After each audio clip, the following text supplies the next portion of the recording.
Welcome to the Slop Farm. Enjoy the video. In this video, I will show how to open a Volkswagen Jetta hood. Stand at the driver's side and pull the interior hood release lever under the dash until you hear the hood pop. Walk to the front, slide the secondary safety latch to the left or upward, then lift the hood and secure it with the prop rod or gas struts. I will guide you step by step in plain language.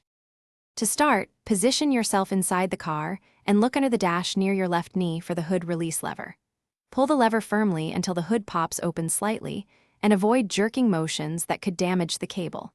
If the lever feels unusually loose or stuck, stop and inspect the cable or latch for rust or disconnection, or consult a mechanic for safe repair steps. Keep calm and work methodically. After the interior lever pops the hood, approach the front and place fingers under the hood center to find the secondary latch.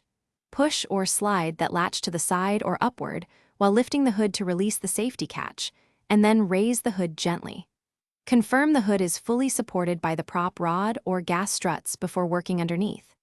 If the latch is stiff, use light penetrating oil and avoid risking injury by forcing it. Thanks for watching. Consider subscribing if we helped you today.